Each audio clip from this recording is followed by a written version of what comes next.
Chaque jour ou presque faire des images, s'installer devant l'écran et creuser ce qui s'offre, ce qui fugace et pourtant s'inscrit.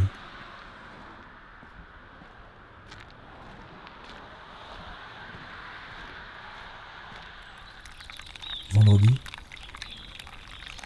le gars du magasin de bijoux amérindiens, la phrase adressée au client précédent. Venez acheter un morceau de turquoise. Le lien établi entre désert d'Arizona et Sahara.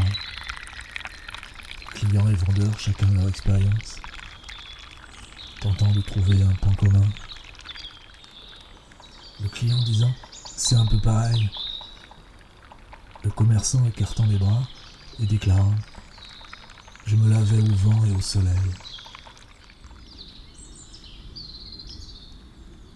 Avant d'évoquer l'homme médecine qu'il avait adopté, lui avait appris l'art des bijoux.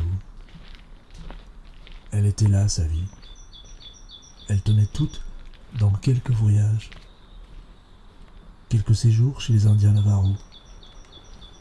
Le reste, le magasin qu'il faudra peut-être fermer, les échecs amoureux, les problèmes de santé, les 2 fois où des clientes l'ont volé.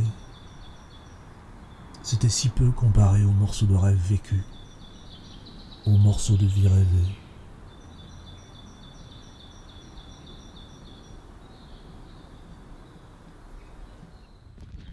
Un noyau à préserver, ne pas abîmer.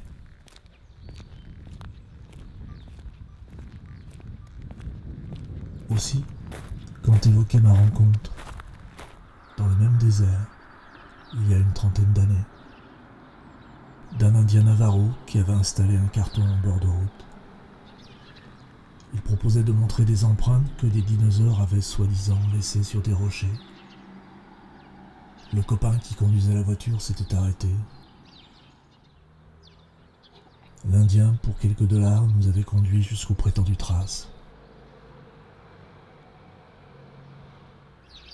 Et sa grand-mère, assise sur un pliant près d'un pick-up, abrité sous un parasol, fabriquant des bijoux.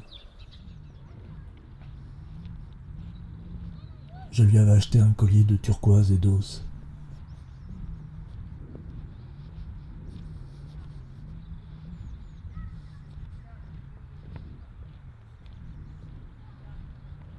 Le gars du magasin n'avait pas envie d'entendre mon histoire. Si bien que je ne lui ai pas dit que si je lui avais acheté un bijou, c'était pour marquer le début d'une nouvelle étape.